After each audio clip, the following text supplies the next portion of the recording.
What is going on, everybody, and welcome back once again. My name is Jordan, also known as JMonster, and today I've got a 3 versus 4 Silmarillion scenario for you. This is going to be played out on the passive Aglon map, which is a representation of a quote-unquote historical location that's pulled directly from the setting. But there's a few things that I want to point out to you, and I think you've probably already noticed at least one of them. And that being that our vegetation is wildly different. It's a little bit more realistic, I suppose, is a good look for it. There's a lot more variation in trees, whereas previously they were just kind of like cardboard cutouts that, like, if you look at it from a distance and squint, like, maybe it looks like an actual factual tree. But this, I think, does a lot more to pull you into the game and enhance your immersion. And they just look real damn pretty. And there's also some gameplay implications as well. It's a little bit harder to see through the trees, so there's just going to be less trees generally on our maps moving forward, and a lot of our maps have been kind of already gone over to remove a lot of the extraneous tree cover. So that's great. It also comes with new textures for the ground, so the dirt and the grass and everything else is going to have a brand new look to it as well. And all together, it just kind of brightens things up a little bit and makes it look a little bit more fantasy-esque. And then when you throw some lighting in on top of that, it really is a fantastic experience. So I think it's a great thing that we've moved forward with the new vegetation. This is coming from Europa Barbarorum, which is an excellent mod that I can only describe as porn for historians. So if you are interested in an authentic recreation of antiquity in the Medieval 2 engine, then Europa Barbarorum is absolutely a mod that will pique your interest. And I'll put a link for their work down in the description. They're also very kind enough to loan us some slinger animations, which we'll be able to show off to you once Gondolin becomes a thing, because they will feature pretty prominently in Gondolin. But let's move through and take a look at the other big feature on here, and that being the new Elven Assets for the battle editor. You have this wall here. The two towers on either side of the wall are actually separate assets. You can place them all distinctly. And you have like gatehouses and stuff like this, other different kinds of towers, these like beautiful kind of Gothic arches, and it's very distinctly Elven architecture. And there's a whole bunch of little bits in the city as well. So if we look over here, you see one of the buildings here from Battle for Middle-earth. There's these palisades here, which are beautiful. I've managed to build this kind of like keep here, this like final stand. There's nothing behind it currently, as this map still is a little bit of a work in progress. But there's other things like this building here. It's like an Elven town hall, makes a nice little central plaza. And there's a whole bunch of different stuff that you'll be able to use in order to make some really cool maps in the first stage. So that's really exciting. But without any further ado, let's take a look at some of the armies here, as you're going to see some new faces that I don't think you've seen any battles for yet. So there is one of the new factions that have been recently added in this game. But first things first, let's take a look at the Sons of Feanor army, as they will of course be defending the passive Aglon, as this is one of their main fortresses. We have the House of Feanor being played by an Armies. He's got some mounted company of Kurufin here. He's got 2 units of them. And he's also got 2 units of Hunters of Kelligorm. They've all been placed out in here, as this is intended to be kind of like the pasture area where the Sons of Feanor could rear their horses that they use to thunder across the plains to the dismay of their enemies.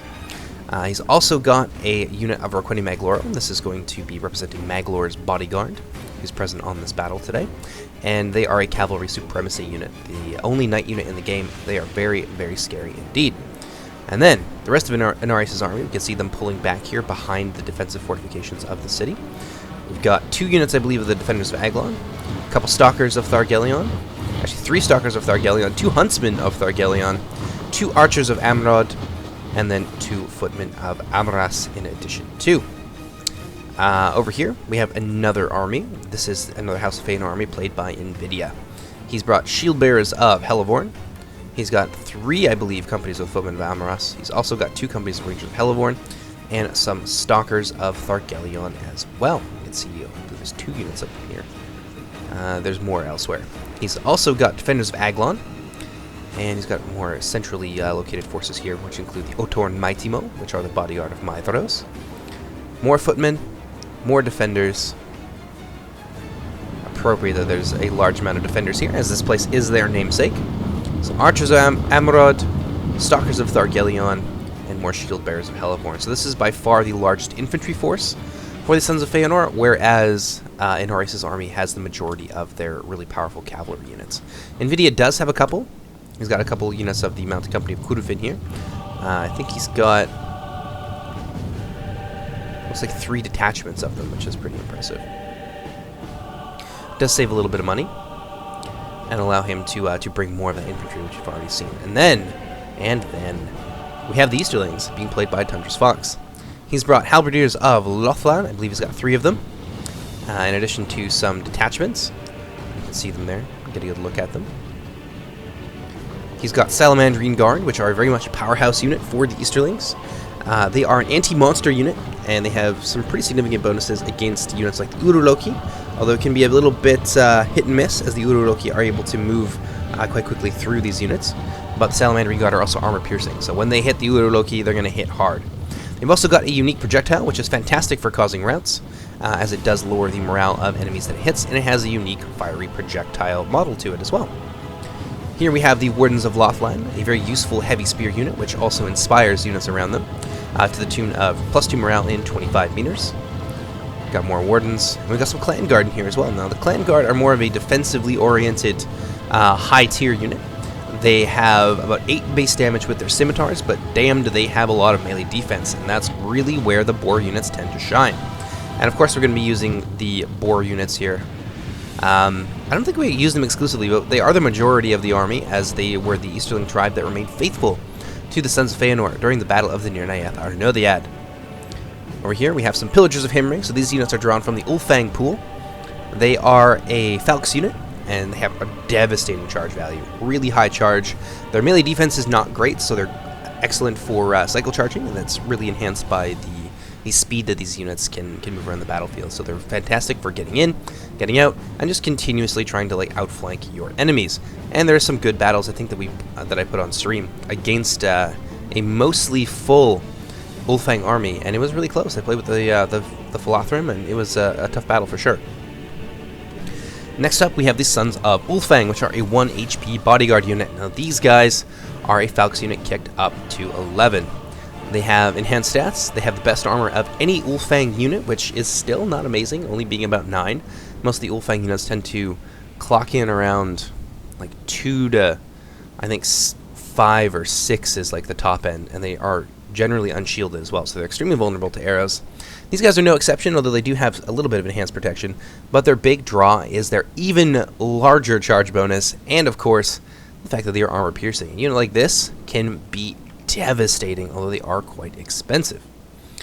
Over here, we got some more Clan Guard, that being the Scimitar Infantry. Got some Pillagers of Hammering, got some Warband of Loftland, with their currently kind of messed up masks. I just have to fix that at some point. But they are a mid-tier spear unit. Excellent frontlinesmen. Got some more Pillagers of Hammering. Got some Marauders of Hammering, which are a throwing axe and light infantry unit. Got some Halberdiers here as well. And then another unit of Marauders. So he split his army between his 2 main choke points here. There is a way up through this stake-marked area. I've tried to position the stakes such that they take up the minimal amount of space, but also kind of mark this out as being a gateway for people who are new to the map. And then, of course, there's obviously this big gap here between these 2 sections of wall. Now, that's going to do it for the defenders, and they are heavily, heavily outnumbered today by 4 armies of Hangband, the first being commanded by Fibber Snipes, one of our testers. He's brought some Thralls of Hangband. He's also got Troll Guard of Gothmog. He's got some Ironshod Ravagers here, and you can see their new armor upgrade that was made by Sky Lee, one of our team members, and it looks fantastic, doesn't it? Really, really pleased with how that unit turned out. Got some more Troll Guard of Gothmog here, more Ironshod Ravagers, Ironshod Reavers, Guardians of the Iron Crown, Bulldogs of Hangband, who actually have a brand new model. I'll let you take a look at that there.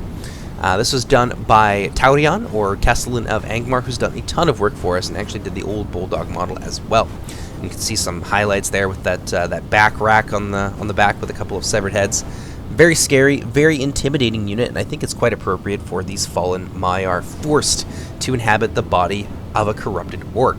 Scary unit. Their stats are basically unchanged, but damn are they nice. I've also got some Ironshod Reavers here with their armor upgrades. Wretches of Hangband, a super efficient low-tier spear unit. They are, of course, pathetic in single combat. They're really easy to rout off. but if you use them in tandem with other units and you support them, they can do so much for you, especially with Hangband's extremely limited and really not all that great cavalry roster. I got some Ironshod Reavers here, some Legionnaires as well. All of them have their armor upgrades. Ooh, we're getting a little lost among the trees here. We got some more Wretches. Yet more Reavers. Got some Legionnaires here. A couple companies of the Legionnaires. And then some Guardians of the Iron Crown. And now I think we're going to be getting into... Well, we got some more Ravagers out in the front there, but now we're going to be getting into the second Hangband army. This one commanded by NZ Tony TV, who I believe is a streamer, actually. I think he's mostly on Twitch. I will get his information off of him, and I will post that down in our description as well. So big thank you to him for coming and helping us out with testing and with this scenario. It was very much appreciated. He's got some Ironshod Reavers. A couple units of them there. He's got some Balrogs, of course, or the Valraukar, as they are known in Quenya. He's got Arbalists. Deadly Crossbowmen. Some more Reavers here. Got some Guardians of the Iron Crown. These are heavy macemen. Very scary unit. Good with their armor piercing, which will make them particularly deadly against the lower melee defense but higher armor units on the Sons of Feanor roster. More Guardians of the Iron Crown here. Got some Spear Guard. Some Spear Guard of the Iron Crown. And we've got some Halberdiers here as well. So this center Hangband army is actually quite scary. It's a little bit more of a conventional Hangband army in that they are able to bring a lot of their polearms. Bulldogs of Hangband. Some more Halberdiers here as well. Altogether, a very scary force. A very well-rounded force in addition to, and of course, he's got some Wretches out in the front here as well. Let's move on now to the third Hangband army, this one being commanded by Artorius, our chief tester. He's got Ironshod Ravagers, of course. Some Reavers here as well. We're pretty familiar with these units, I think, at this point. Got some Uruloki, fire-breathing monsters. They are going to be of limited use against the Sons of Feanor unless they can get themselves into like good flanking positions, as they only have 9 missile damage.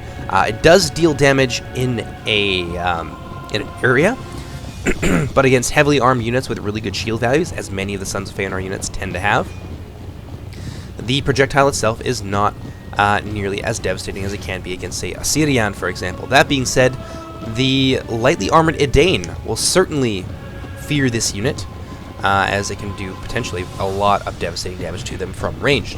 Got some Ravagers here, some more Bulldogs of Hangband.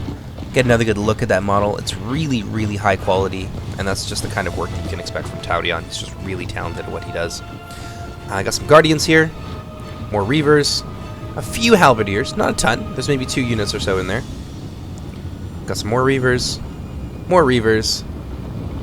some Legionnaires mixed in with the Halberdiers. Troll Guard mixed in with Guardians of the Iron Crown. Wretches. I think there's like 2 companies of Wretches in there, easy. And that's going to do for Artorius' army. Next, we have another Realm of Hangband army, this one commanded by Steward of Dale, one of the very prolific map makers on our team. And he's got some Wolf Riders of Hangband here.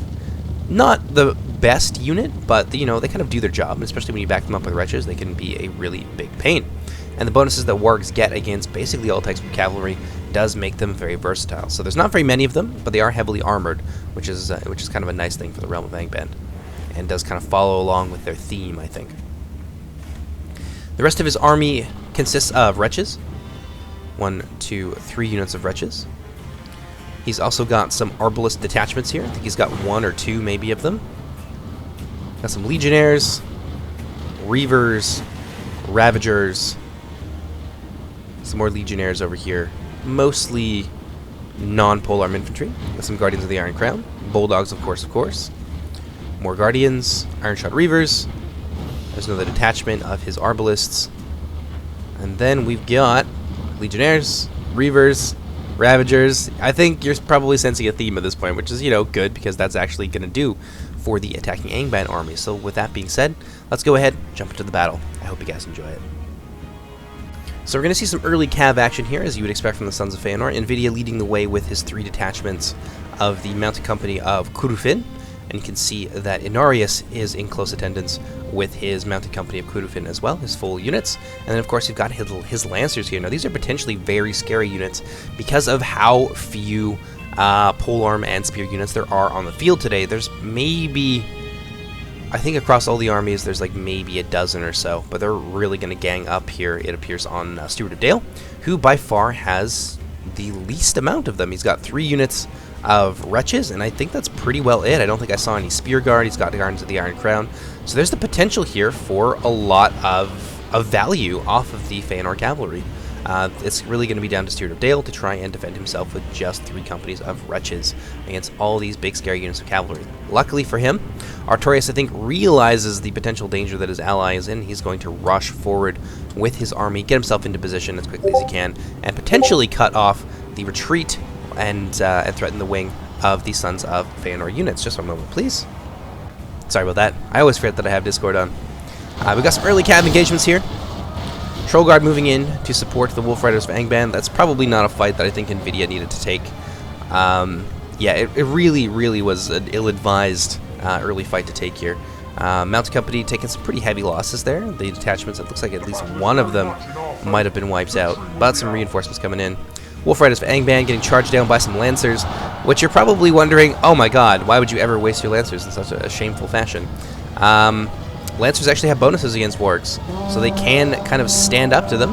Knights coming in here, crashing into the flank of these Wolf Riders of Hangband, not managing to tie down the entire unit, and they are going to in turn be charged down by some Troll Guard of Gothmog.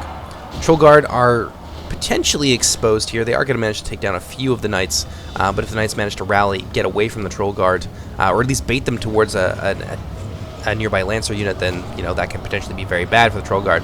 And speaking of, they get charged down here by some of these Lancers.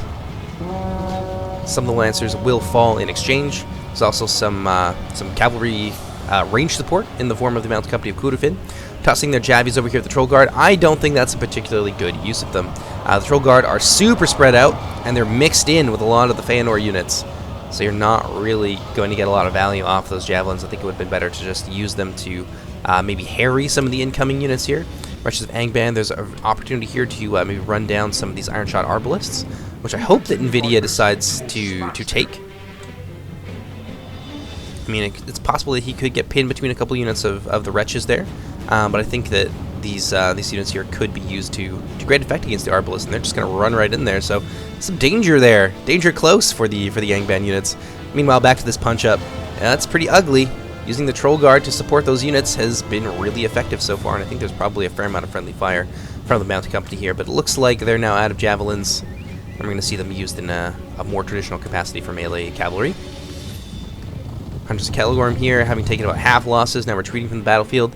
Still, not a great exchange for them, I think. I think this was a lot of cavalry power that ended up being wasted on a couple of wargs, and, like, really, why bother to fight the wargs? Why not go after some of those strung-out infantry units here and use that superior mobility to get good value off of your cavalry instead of throwing them away like this? So a little bit unfortunate there for the Sons of Feanor, and Steward of Dale going to be super aggressive with his Wolf Riders, who've already really paid for themselves. He's going to try and sandwich this poor unit here of Lancers. They're going to get charged down from the rear. Oh no, that's tragic. Meanwhile, if we pop on over to the center here, you can see that battle has already, or very nearly at least, been joined. We've got a double line here of Shield Bearers of Hellborn in range at some sort of very mutant chevron formation here. But as these units come in, they're going to find themselves surrounded, and they will be able to get peppered down pretty easily by the attending missile units. So this is going to be a bit of a massacre, I think, here for Tony in the center. Meanwhile, over on the wing, Fibber Snipes getting himself into position, having run his entire army over here. I probably wouldn't have done that. I would have definitely taken my time, as he is the most exposed here, and the Easterling armies are really the best suited, I think, to fighting Hangband. So I would really expect the Easterlings to swiftly crush this army if they don't get any support. But we'll see what ends up happening there. It seems like he's just trying to kind of decide on a deployment, and some of these units are already winded, which is why you should not be running them everywhere. Meanwhile, we pop back over here, and the forces of Hangband are in definitive control of the field here. The cavalry, unfortunately, wasn't really able to do much or be like a big, scary, marauding presence out in the field, as they threw themselves away on some pretty disfavorable engagements. So that's a little bit unfortunate to see. Oh, I hear some yelling. Oh, I see. So we're going to witness here the end of the Wolf Riders, as they flew a little bit too close to the sun. and caught the business end of spears and swords from the lancers and melee cavalry of the Sons of Feanor. Troll Guard from Artorias moving in to try and support them, which is kind of the purpose here. Tie the cavalry down with the Wolf Riders of Hangband, who won't win, but they will hold them long enough for the Troll Guard to activate that charge bonus and to do a lot of damage to them, and potentially for some of the lighter supporting units like the Wretches to come in and be a problem. But Sons of Feanor cavalry now in full retreat. Again, not great use of them, I think, out there. They were kind of just thrown away. If that's how they wanted to use them, they probably should have just waited and then tried to attack their enemies once they begin to break through the initial defenses there, and then that's when they can get a lot of value, potentially cause a lot of mass routing, especially as those units will be tired and depleted as they manage to break through. I think that's the play here, rather than, you know, being super hyper aggressive and this happening, which is a little bit unfortunate. There's just too many units nearby that can support them. But that being said, there were some juicier opportunities out here if that's how they wanted to play the game. Yeah, throwing away their cavalry like this, you know, this didn't have to happen. They could have gone after some Steward of Dale's exposed companies of Arbalists, for example, and that would have been a high value target, wiped off the field really quickly. But as it is, they have managed to preserve at least some of the strength of their armies, of their cavalry in particular. Still about half strength on a lot of these units, and I think the melee cavalry are doing quite well for themselves. And I know that the knights managed to escape from that fight. So the Wolf Riders of Hangband here being thoroughly destroyed by the Hunters of Caligorm. Wolf Riders of Hangband about to come to the wrong frickin' neighborhood. Oh, goodness. I'm not sure what they're doing here. I think he sees it, though. He's going to turn round on these cavalry from Steward of Dale. And that's basically going to be it for the wargs. The wargs from Steward of Dale have been swept from the field, but they did their job. So that's kind of... They were kind of used, I think, as well as you could have expected. Over here, the forces of Hangband beginning to trickle in through the main central gatehouse. And they're being met with the spears and fury of the men of House Beor. The Edain of Beor the Old, holding the line here and repelling the attackers' first wave. You can pop over here. Looks like Fibber Snipes doing a little bit of skirmishing, giving his armies a chance to kind of rest up, which is probably a good idea, seeing as they did just sprint across the field there, over hill and through the dales. So that's probably a good thing, I think. And this is where it's going to get real fun. So we're just going to turn it up to full speed there. We'll turn it down again in just a moment as the Hangband forces begin to trickle in through the defenses. Now, this is a tough fight for the Sons of Feanor. That's a lot of very scary units.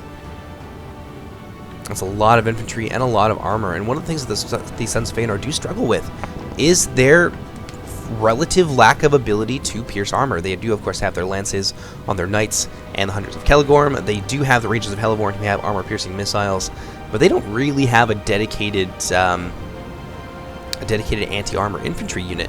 So this is going to be a slog for sure, Ah, yes. I just thought of this just now. We do actually have one of these units here. The Accursed of Alcolande, which, for those of you unfamiliar with them, they are a legendary company. And their big thing is that they're lower on melee defense, higher on armor, and they are also relentless. They cannot be stunned in combat, so they are absolute monsters. And I do kind of show them off a little bit in a previous video, so I would recommend going and checking that out if you're curious about the nature of that unit and about legendary companies in general. Let's go ahead, kick it up to full speed here as the Hangband armies begin to move themselves in, and they're going to assault this position with all the fury and fire of the tormented orcs of the Hell of Iron. This is going to be really, really ugly. There is a smaller choke point over here, which is more lightly defended, as it is expected that the Hangband orcs are going to try and crash through there. You can see the Roqueni Maglora here, having lost only one unit from the disastrous attack that they led against the Hangband forces as they were moving towards the Citadel. And there's some lighter units over here as well. Stalkers of Thargelion, Huntsmen, and a couple companies of Footmen of Amras, something a little bit sturdier here that can be relied upon to hold the line for an indefinite period. Also got one unit of the Defenders of Aglon hiding themselves behind the hill here. And one thing that is important to note is that there's actually a way around this area here, which is something that I gotta fix. I'll probably just like raise this particular area here and like make it impassable. But that is something that we're gonna see at play in this particular matchup. And then, of course, there's some more cavalry out here, some of Invidia's remaining cavalry. So the Sons of Feanor do still have options at their disposal, and if the Hangband orcs want to pile in here, they could find themselves assailed in the rear by some really scary units. But, speaking of scary units, Loki awkwardly waddling their way up the hill here, and they're looking for a good unit to try and prey on. Let's see what we have here. Oh no, this is definitely a waste. I don't think NVIDIA was paying too much attention to what his missile units here were doing, as they're just are obviously left on auto fire. And the Rangers of Hellevorn, you can't really get away with that with. They are, as I mentioned, one of the few sources of armor piercing, and they can be potentially destructive once the Hangband forces here manage to get themselves in a position where they're able to assault en masse. And using his missile units like that and using their ammunition so frivolously, I think is probably not great for him. Oh, Stalkers of Thargelion tossing their jabbies at the wretches of Hangband, which are honestly here to die. The cavalry has kind of been bottled up. These units are really just here to kind of soak up that ammunition, and to be fair, there's not too many targets that they could be used against with the non-armor piercing javelins that the Stalkers of Thargelion have, but there are some potential targets, and one of the big ones, I think, is a unit like this, the Ironshod Ravagers. That projectile will potentially hurt them because of their lack of a shield, so I think that's probably a more high-value target than wasting that ammunition on the wretches of Hangband, and I think that's exactly what Artorias noticed. He saw his enemies were on auto-fire, and so he brought his less important units to the front to try and absorb that damage. That being said, now that the Stalkers are out of ammunition, or will very nearly be, they are armor-piercing in melee, so that's a pretty big deal. Ooh. This is where it's going to get ugly. Trollguard of Gothmog hammering their way through the lines. The Footmen of Amaras are going to hold here for as long as they can. And on their own, the Footmen of Amaras actually do beat Trollguard of Gothmog. They will slaughter them, and it won't even be fair. But with all the extra help coming in here, this is going to be a nasty 1-2 punch that the Sons of Feanor are going to struggle to deal with. A lot of infantry being poured into that potential gap here that Artorias is trying to create with his Trollguard. And the Footmen of Amaras taking very, very heavy losses very quickly here. And more of the Black-shod infantry of Hangband marching their way into the battle here. And the Sons of Feanor front line is not having a good time here. So we got some Guardians on the front line, and the Footmen of Amaras starting to take heavy losses thanks to that armor piercing. Rangers of Hellevorn already out of ammunition, which, again, is a problem. They could have been used to soften up a unit here, like, say, the Guardians of the Iron Crown, which are a very high priority target and super juicy for javelins, but unfortunately NVIDIA has not used his ammunition very well. Inarius coming in, seeing the writing on the wall. He's bringing in some of his elite units, the Defenders of Aglon. Got some Mounted Company of Kudufin here as well, which can be potentially useful for plugging gaps and for taking advantage of the chaos that will doubtless be reigning over the battlefield as the orcs begin to push their way through. They can get some really good, cheeky rear charges, which is what we're seeing here. Nice little charge. There are some wretches in there, so he's going to want to be careful. And of course we have some Stalkers of Thargelion who are going to be getting into battle pretty shortly. And they can be very efficient against orc units. This is like their only armor-piercing unit that's like dedicated in armor-piercing in melee. And while they are lower-tier infantry, their damage does match up really nicely with the melee defense values of orc units, so they can be very efficient.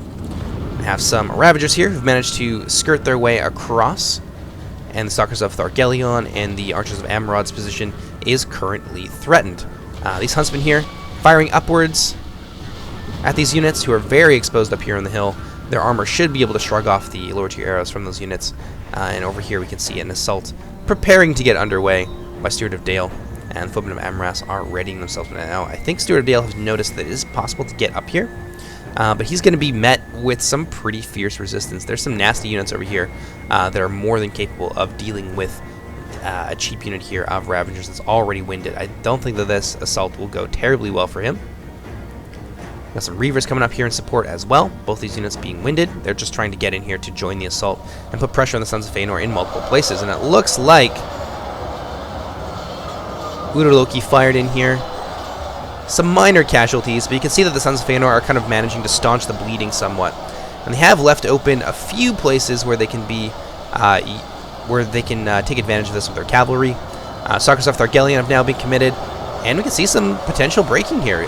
Some wretches are thinking about fleeing, and the forces of Hangband are actually losing in a few different places. Now they're going after the heavily armored knights, which you can see that the high armor and shield values of the knights protecting them almost entirely from the Uruluki fire, so it's not a great use of the ammunition there. We're getting a little laggy as we get so many of these orcs just piling in there. This is a tough fight. The Sons of Feanor line is beginning to bulge in certain places. That being said, they have a solid second line. They've got Otorn Mighty Mo, they've got Defenders of Aglon, Archers of Amrod are decent infantry, and we've got a few companies of them here, and more Defenders of Aglon, and of course there's the marauding cavalry to consider. So it seems that over here, Fibber Snipes has launched his attack, and it is going disastrously. A little bit blobbed up here, not proper wave tactics, and you can see the Salamandrine Guard raining down death and destruction upon these units from the hill. And that's going to affect their morale. Hangband does not respond well to morale shocks. So the more that this goes on, the more likely we are going to be to see a mass rout here. And I think that Tundras Fox is well positioned to mass rout most of Fibber Snipes' army. He is launching a second attack over here uphill against some halberdiers and some other really scary units from the Easterlings roster, and they are being handily repulsed. So pretty well as predicted, the Easterlings are managing to repel their enemy. You've got some Wardens of Hammering coming down here, and they're going to be able to put some fire into the rear of the Hangband army, which is already just only hanging on by a thread. And now being assailed in the rear, it looks like they're out of ammunition, but they're just going to charge into these guys and attack them from the rear. And once the casualties begin to mount, we could see a mass rout here. Oh yes, and with the addition of the Salamandrine Guard, perfectly timed intervention. I think we're going to see a mass rout here for sure, Oh, that's nasty. Yep, surrounded on all these sides, getting hit with those arrows. The iron shot orcs of Hangband on this Feanor. I guess this would be their right wing. They are not long for this world. And there we go. See the breaking there, and that is a mass rout for sure. And that's going to percolate down the line, and we're going to see a huge amount of soldiery of Hangband begin to rout here. And that's going to be exactly what the defenders need. And we're seeing some breaking over here on the other side as well. This is what they needed. The Easterlings need to finish them off and then try and come to the aid of their ally, and they may have a good chance at holding on. Sons of Feanor kind of pulling it back a little bit. They are managing to stabilize things. Otorn Mighty Mo here on the front lines. But the Halberdiers do make this a difficult fight, as there's no direct answer on the Sons of Feanor infantry line to a unit of polearms. Decent amount of charges here. You can see many of the Iron Shot orcs have been kind of trod underfoot. But it is taking a toll, and they're really starting to thin out on this side. Pop back down over on this end, and we can see the battle has been joined. They're smashing their way through that line, Footmen of Amras. But there's cavalry, and there's help on the way. Ironshot Legionnaires here have just managed to muscle their way through. Over here, the Ravagers are getting completely destroyed by that cavalry unit here. Ironshot Arbalists have managed to get themselves into a decent position where they're going to be able to support either their forces in the center or the Ravagers against the Defenders of Aglon. That could really swing that fight in their favor with just 3 or 4 volleys. I don't know, let's see who they're going to go after. I'm curious myself. Okay, so they're putting pressure down here. They're going to fire into the Stalkers of Thargelion. They're not going to like that very much. They're great supporting infantry, but holding their line and losing a fight and expecting them to be able to hold, it's just not going to go very well. Hunters of Caligorm here from Inarius, not being used to their greatest effect.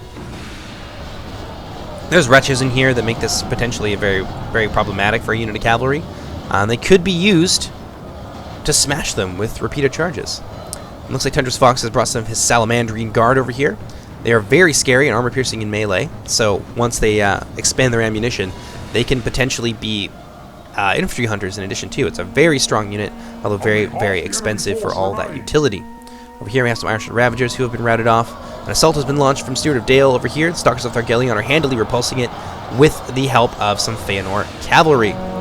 Reserves are being cycled in, although at this point I don't think this is the best idea. I think what should happen is that these units of Archers of Amrod and whatever they can save should be pulled back from this side, and then they should put all the pressure of their cavalry onto these units as they break through, because there's not very many of them. They really did struggle to get through up here, and I think that some swift cavalry charges could be enough to break this wing, and then the center can continue to fight and hold on for as long as they're able to, give the Easterlings a chance to come over and aid their allies.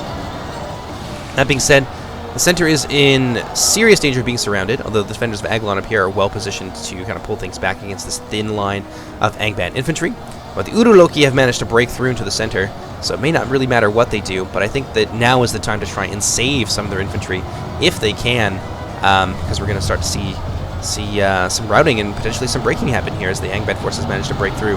Uroloki going after the cavalry, but it is worth noting that melee cavalry do have bonuses against elephants, so the Uroloki won't have it all their own way. And in the center, things are looking bleak for the Sons of Feanor. This is a tough fight. They have been successful up here. Steward of Dale was repulsed. Huntsman of Thargelion from Minorius being pulled back, and the cavalry being brought in to put a lot of pressure on these units. Wretched of the Hangband here, just about to break. There goes one of the Sons of Feanor's general. That is bad news bears for them. We're going to slow it down just a little bit here so we can catch the action in the center as well. But the Stalkers doing exactly what you want the Stalkers to do. Getting in against some Hangband infantry and trying to trade efficiently with them. Wretches of Hangband here tried to break through, but they are actually breaking in turn, and the cavalry has been used to great effect to surround these isolated units as they manage to break through. This is the strategy that I have been advocating the entire time, and I think it is really the key to victory in this scenario is using the cavalry in a little bit more unexpected ways and sort of defensively, but like turning the momentum of the Hangband armies as they break their way through the Feanor infantry against them and trying to defeat them in detail wherever possible. The Wretches here very, very close to the red line. I don't think we're going to see anything more from them. It looks like the Guardians of the Iron Crown have come into the rear of the defenders of Aglon. They've done very well for themselves here. They've held the line and they've massacred their way through hundreds of orcs, but so far, things are not looking great for them. Although that being said, there is some cavalry support coming in here, and the Guardians of the Iron Crown not really liking being charged down by these units. Let's pop back over here to the center. It's a mess. There's a lot of dead on either side. Like, this was heavy losses for the Hangband forces of Artorius, but he was ultimately victorious. Ooh. Nice juicy charge here into the rear of these Hangband orcs. That's gonna hurt. This is exactly how you want to use that cavalry. The infantry is really more of a distraction, and this is a good opportunity for the cavalry to be used to full effect to try and even out the fight a little bit once the Easterlings are able to arrive on scene. But let's take a look at the center here. They're actually winning in the center, surprisingly enough. Nvidia's army was victorious so far against the forces that Enzitoni has sent against them. That being said, he still has a lot of troops left over, and a lot of his army is very, very fresh, and that could potentially play a decisive role later on in the battle. If the Hangband forces of Artorius are actually defeated, then they're going to have to face a fresh army of orcs, and that could potentially be an issue for them. Fibber Snipes totally wiped out here, and the Easterlings are victorious, which is exactly what the defenders need at this point. They need like a really solid win. They've had some minor victories, but this is the first major victory that the defenders have had that can potentially kind of swing things in their favor. So the Bulldogs here making their last stand, surrounded on all sides. But that's basically it. That's all that's left of Fibber Snipes' army, and it looks like maybe he admitted defeat there, I think. Yeah, the Bulldogs are unbreakable, so the only reason they'd be routing is if he admitted defeat. And now there's a fair amount of Easterling infantry left, so I think if they manage to shuffle their way over here, any retreating forces from here, along with the cavalry, should be able to rally around them, and they will be able to hopefully fend off the Hangband forces as they move in, because the Hangband from Artorius and from Steward of Dale have taken heavy losses. This is a lot of dead here. Like, yes, there's a lot of dead elves there, but damn, that Feanor infantry stand up, and the cavalry, Salamandrine Guard as well, being brought to bear here. Not a good place for them to be.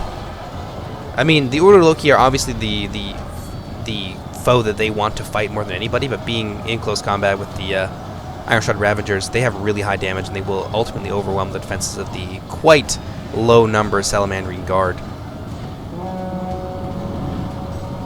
But as I was saying, yeah, Hangband took some pretty grievous losses pushing their way through this choke.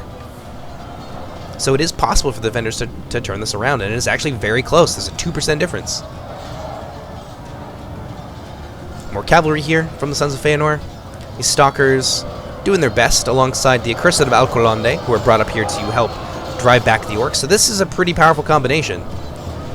We got some bulldogs here, which they've been fighting. Steward of Dale's army. I think maybe his general is in there. Indeed, they are. So if they manage to cut the head off of Steward of Dale's general, whatever is left of his army, which let's take a look here.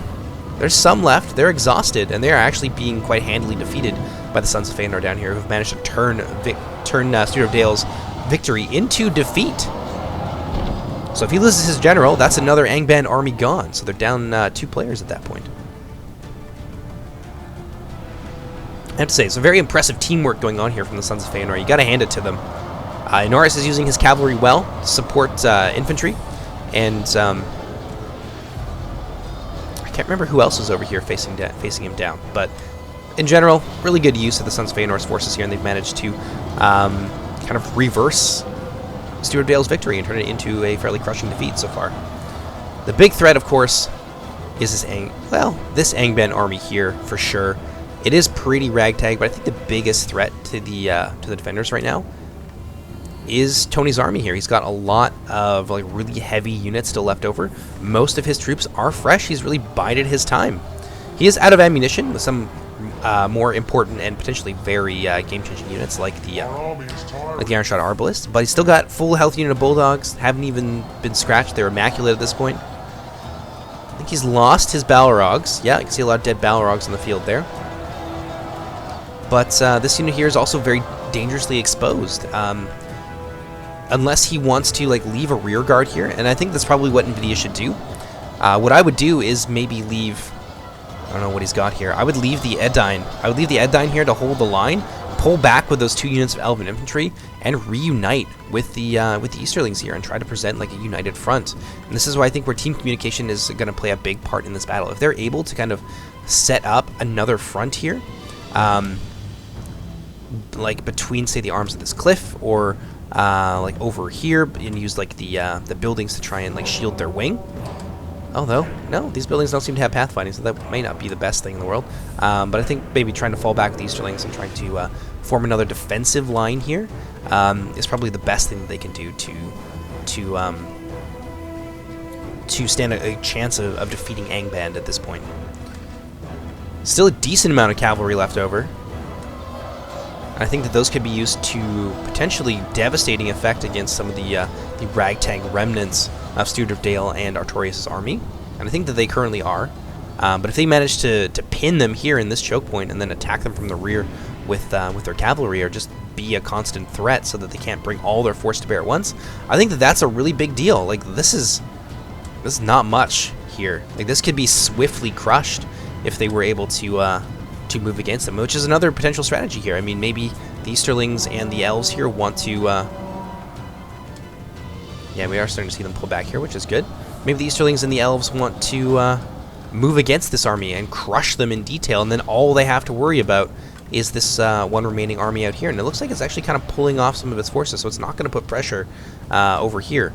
So there is time being bought by these Elven infantry, and I think that that's contrary to what I just said previously. I think maybe the play here is to just be aggressive and to move against these guys. Now, throwing the Salamandrine Guard away like this, not a good plan on the part of Tundra's Fox.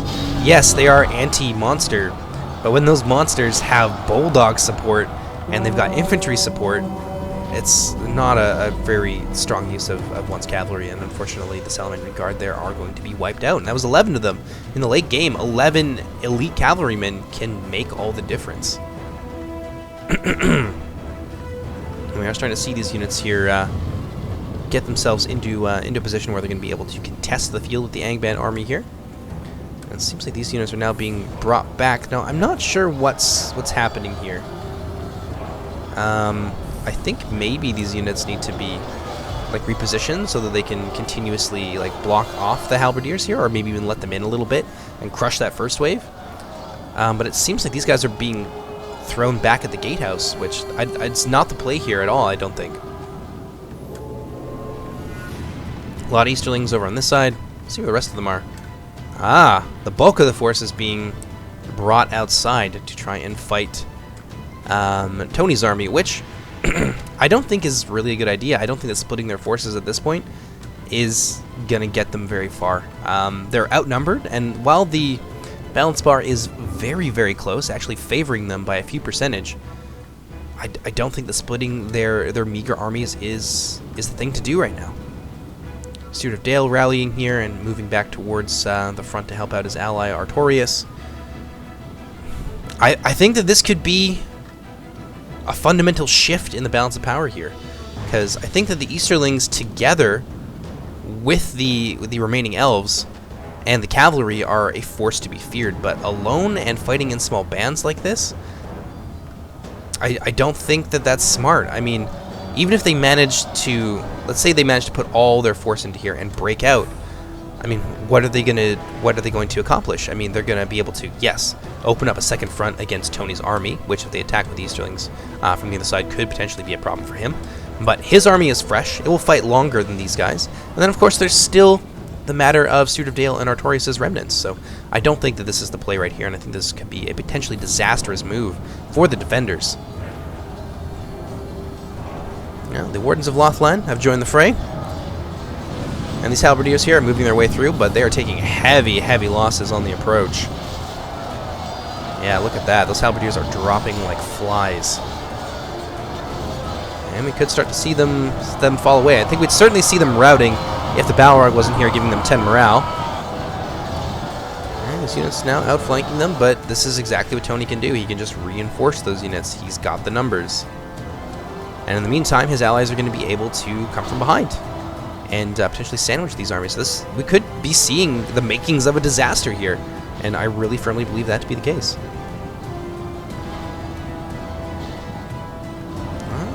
That's some routing. Gonna try and pile their way through. Yep.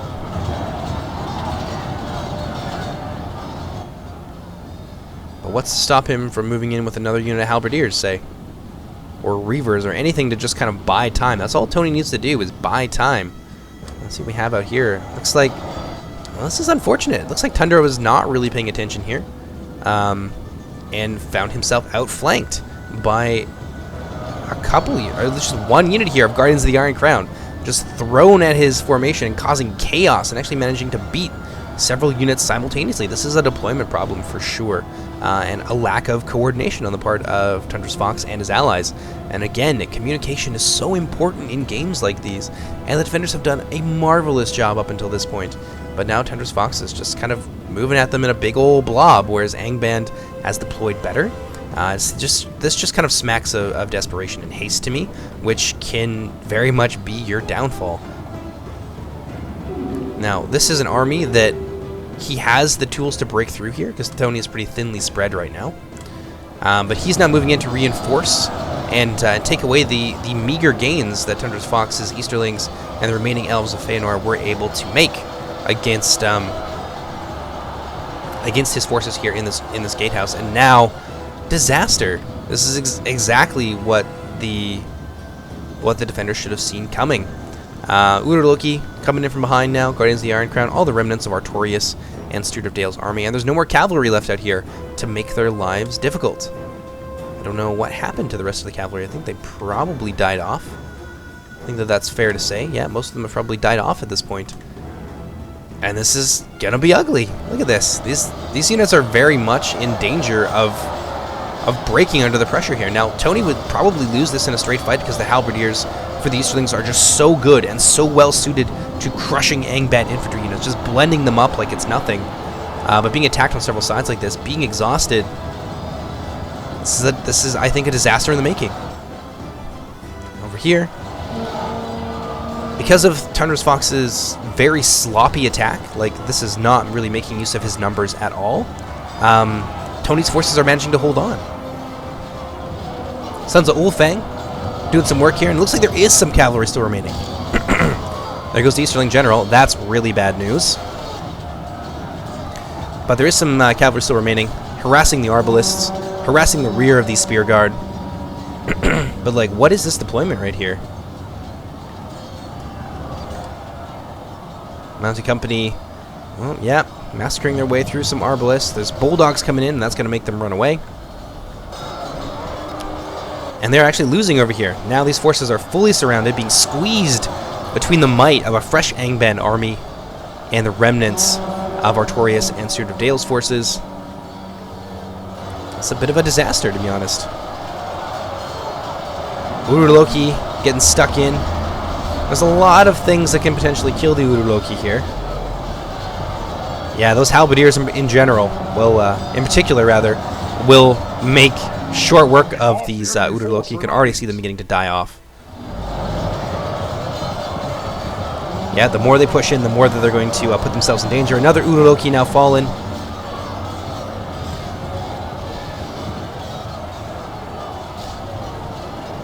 Yeah, this is a tough fight. But I think that this is going to go ultimately in favor of Hangband. Yeah, and with the loss of the general, we're already starting to see some breaking. 82 Halberdiers of Loftland breaking because of the fatigue, the surround, and their lack of a general.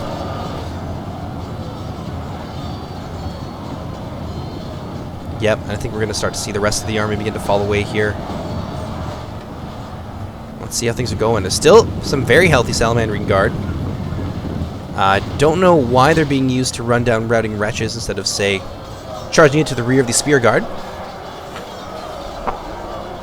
All it would take really is just one good charge from the armor-piercing Salamandrine Guard, and they can sweep away half that unit, vastly alter the balance of power.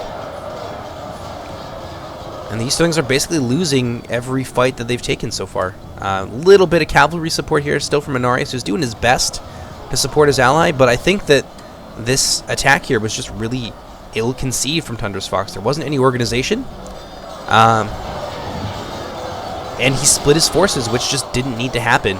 They needed to concentrate their armies and crush what remained of Artorias and Sword of Dale, and then go for their showdown against Tony. And I think that that would have potentially yielded them victory, especially with all the cavalry that they have left. Tony has no cavalry whatsoever, and they had all of the tools here to beat his army. They had a healthy amount of halberdiers, lots of chaff to throw against, say, the wretches to tie them down to allow the cavalry to do their job. But this has just turned into a big flop, unfortunately.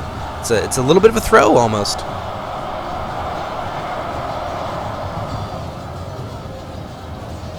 Salamandrine Guard doing their best. The Spear Guard of the Iron Crown are being beaten down. Halberdiers of Loftland somehow managed to escape this massacre, but most of these forces are going to be trapped, and they're going to fight to the death. And we're witnessing the end of the majority of their strength here. Balance of power shifting now in favor of the attackers. That's nasty. That's real unfortunate to see. Let's go ahead and kick it in full speed. Salamandrine Guard doing very well against the Reavers here. I mean, as you would expect, Salamandrine Guard can just do so many things. Oh. Nice charge here into the rear. The Spear Guard might see these units break finally.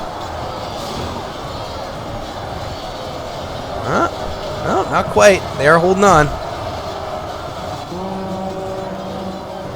But now some more Spear Guard are coming in to reinforce that position. As Salamandrine Guard were not used against them, they were not able to kind of sweep this unit away and to whittle down those forces. In the back here, Iron Guardians going for a full surround, and Tundra's Fox is going to find himself surrounded for a second time. Mounted Company of Feanor here. Very, very minuscule numbers. Nice charge here against the Reavers. They will manage to cut a few of them down, but it's not going to be enough. Salamandrine Guard now pinned between advancing enemy forces from all sides. And the victorious armies of Artorias and Sword of Dale have now broken through, and they're going to move in to reinforce their ally, and that's going to be all she wrote.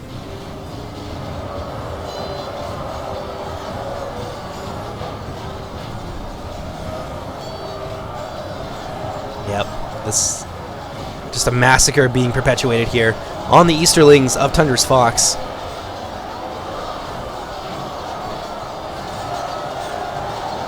Doing his best, but I think we're starting to see some breaking here. Yeah, there goes the Warband of Loftland. Without their general, surrounded, exhausted, and outnumbered, these units are not going to be able to stand for very long. Even though the Easterlings do have really good morale, it's not going to serve them at all in this position. Bulldogs moving in as well from Artorias, still very healthy.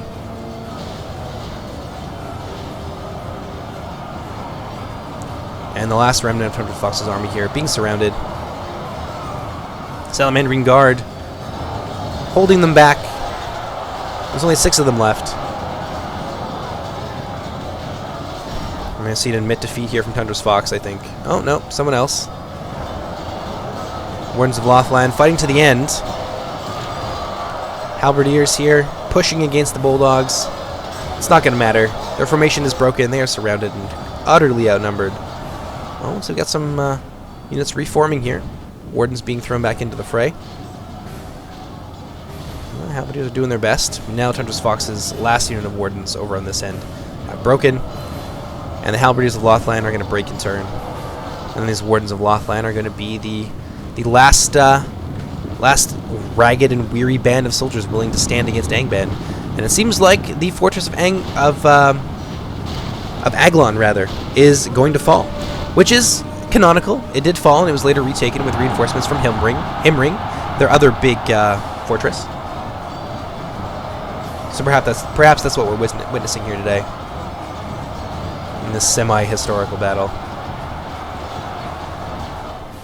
And that's going to be it. See Tundra's Fox admit defeat there. Final score, 98-87. Good. There was a lot of things the defenders did right here, and I think that victory was possible.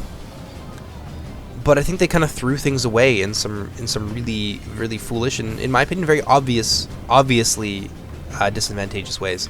There was early loss of the cavalry out here, which proved not to be super decisive, but it does kind of add up over time. And having that extra cavalry like later on in the battle would have been a huge boon for them. And then Tundra's Fox, it almost seemed like he threw the game a little bit. Obviously, he got a lot of kills. He had the most kills on his team, so great job to him in that regard. He crushed Fibber's army handily. But I don't know if it was maybe overconfidence near the end there that led him to split his army, but that turned out to be a completely disastrous decision. And the way that they ended up deploying, instead of like crushing what remained of their enemies, they tried to, push against the strongest force while there were still enemies in their rear that could assail them, and they ended up ultimately losing them the game. So it was a pretty close game there for a while. I really did enjoy this, and thank you very much to all the players who played. And I hope you guys have enjoyed this scenario as well, and I hope you enjoy the new map and the new vegetation and all that stuff. Hopefully it helps kind of bring the experience together and just kind of pull you into the first stage, which is very much our intention. But in any case, my name is Jordan, also known as JMonster. Hope you guys enjoyed this, and I'll see you next time.